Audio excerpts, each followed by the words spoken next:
todos, eu me chamo Hermes Leopoldo de Castro, sou trompetista e aluno do curso de bacharelado em música da UFSM, onde fiz ingresso no ano de 2018 e atualmente estou cursando o 5º período, né? E posso confessar a vocês que desde que entrei para o curso tenho vivido bons momentos de aprendizado que para mim é de suma importância, como também sou muito grato por participar do estúdio de trompetes da UFSM. Então, hoje nós vamos comentar um pouco sobre esse belíssimo instrumento, né, que eu acredito que muitos já conhecem, né? Trata-se do trompete.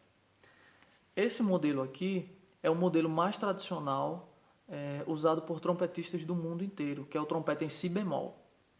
A gente vai ver o trompete em si bemol inserido aí em vários cenários, né? A gente vai ver em banda de colégio, a gente vai ver em orquestra sinfônica, em banda sinfônica, né? Em bandas militares, grupos de jazz, né? E por aí vai. Basicamente falando, esse instrumento aqui, ele é formado por um tubo de metal, esse tubo aqui que a gente está vendo, que se chama campana, né? Algumas bombas, como por exemplo a bomba geral do instrumento, né? Que serve para afinar ele, tá? Essas outras duas bombas aqui, né? Que serve para a gente afinar algumas posições, quer dizer, algumas notas do instrumento que já são desafinadas pela própria natureza dele, né? Essas válvulas aqui, né, que muitos conhecem como pistos, outros conhecem como pistões, eu particularmente chamo de pistos, né? Essas válvulas aqui, elas servem para a gente executar as notas, né, apertando elas ou não.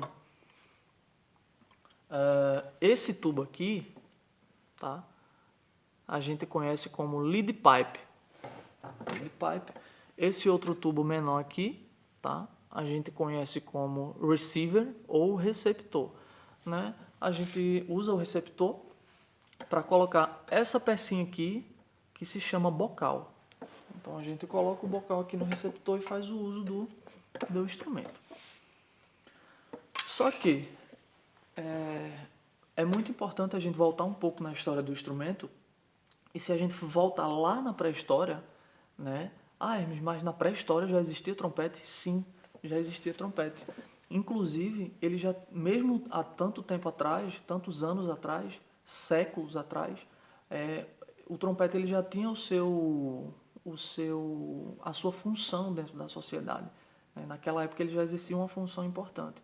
Muitos acreditam que naquela época o trompete ele tinha uma função de instrumento sinalizador, um instrumento que servia para um instrumento prático, né? Claro que naquela época o formato do trompete não era esse aqui, né? Na verdade não tinha nada a ver com isso aqui, com o que nós temos hoje, né? E a sua função não era de fazer música, né? Como a gente vem fazendo ao longo dos anos.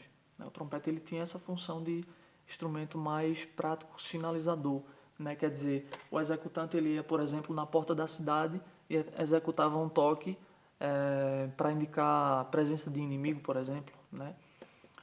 Né? Naquela época também os índios, né? As tribos indígenas, elas usavam, né, o trompete, né? De acordo com alguns relatos, o trompete servia para espantar os maus espíritos, né?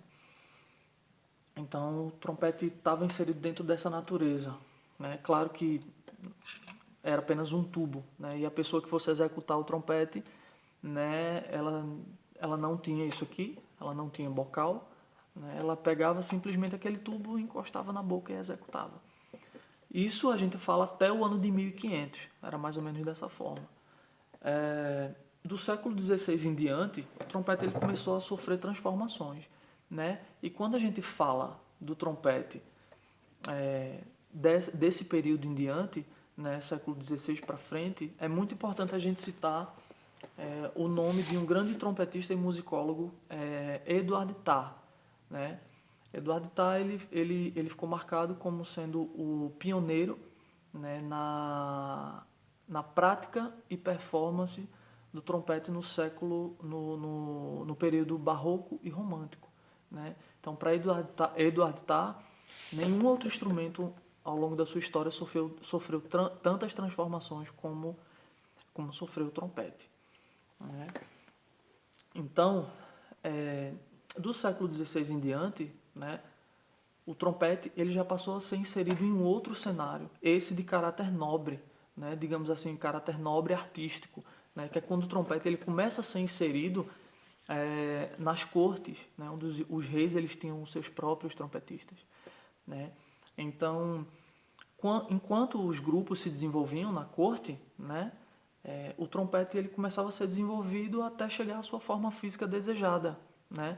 Era pego uma simples folha de metal, né, essa folha de metal era dobrada, né, até chegar à sua forma natural. E isso estamos falando do século XVI em diante. Inclusive eu separei aqui a imagem, né, do que foi o primeiro trompete, né? Foi o primeiro trompete. Era apenas um tubo, né, como eu falei, não tinha bocal, né? E esse instrumento esses foram os primeiros, né? Que era conhecido como SNB, né? E esses instrumentos aqui eles poderiam ser feitos de madeira, bambu ou metal, tá? Então, do século XVI em diante, né, o trompete ele geralmente, né, do século XVI em diante, ele passou a ser construído somente de metal, né? Metal, bronze ou prata. Então, como eu falei, enquanto os grupos se desenvolviam na corte, né, nas orquestras das cortes, o trompete ele começava a tomar a sua forma física, né, até chegar esse belíssimo instrumento aqui que se chama o trompete natural, né, se chama o trompete natural. Ele tinha algumas voltas, né, como vocês viram na imagem, ele tinha algumas voltas. Nessas voltas não tinha solda, era só encaixe, né, e muitas vezes esse sim já tinha bocal, né? E muitas vezes na campana desse instrumento era escrito o nome da pessoa que construiu o instrumento e o local, né? Local e data de onde ele foi feito, né? Então, esse trompete, como eu falei, é o trompete natural. Ele não tinha, ele era completamente liso também, só tinha alguns furos que servia para afinar também algumas parciais, algumas notas que eram desafinadas também, né? Então, o trompete ele continuou com esse formato aqui durante o século ele se iniciou ali pelo século XVI, né? Não tem uma data exata, né? E durante o século XVII e XVIII ele permaneceu basicamente na sua mesma forma. Sofreu apenas algumas modificações na campana, né? Então, depois disso, do século XVIII em diante, né? Não tem uma data exata, mas acredito que a partir do ano de 1815, né, o trompete ele sofreu outra modificação, uma modificação muito importante, né, que foi a chegada da válvula, né, trompete de válvula. Claro, ainda não era parecido com esse aqui, mas começaram a estudar e a elaborar o trompete de válvula, né, isso século XVIII em diante.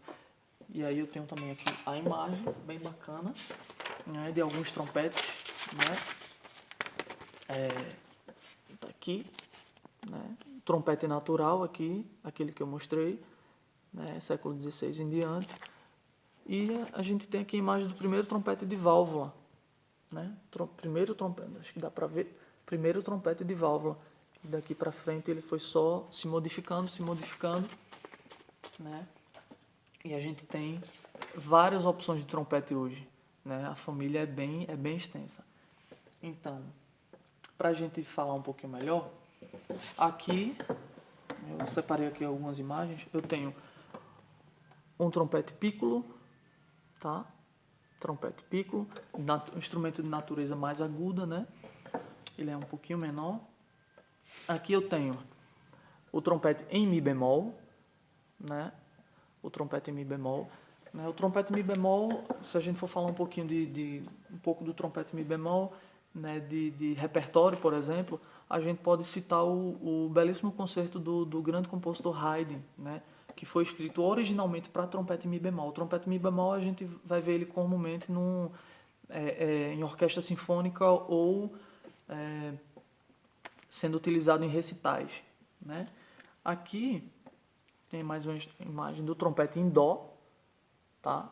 Do trompete em dó, muito usado em orquestra sinfônica também, muito utilizado, né? Se a gente puder citar uma obra para esse instrumento, eu falaria a Legend, né, do compositor Jorge Enesco, né, que foi escrita também originalmente para trompete em dó.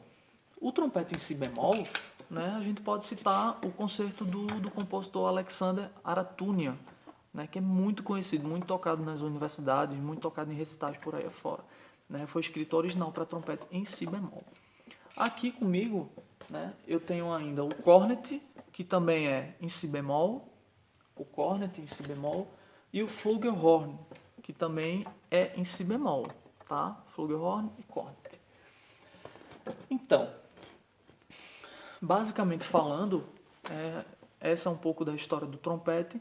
Então a gente pode fazer fazendo uma pequena reflexão. O trompete ele sempre esteve dividido entre essas duas naturezas, uma de caráter prático, né, de instrumento que sinaliza alguma coisa, e uma de caráter mais nobre. Isso desde a pré-história até hoje. Quer dizer, na pré-história o executante ia lá e indicava a presença de inimigo na entrada da cidade, por exemplo, ou um incêndio, como eu falei. Né? Hoje em dia, o trompetista ele vai na porta da igreja e toca para sinalizar que a noiva está chegando. Né? Século XVI em diante, o trompete começou a ser inserido dentro da corte. Né? Então, já passa para um cenário mais nobre. Hoje em dia, né, nós trompetistas subimos no palco e fazemos um recital, por exemplo. Então, muito importante. Desde aquela época até hoje, o trompete ele sempre teve dividido entre essas duas naturezas. Então, basicamente é isso. Eu espero que vocês tenham gostado, né? E espero em outra oportunidade conversar um pouco mais sobre trompete com vocês. Muito obrigado.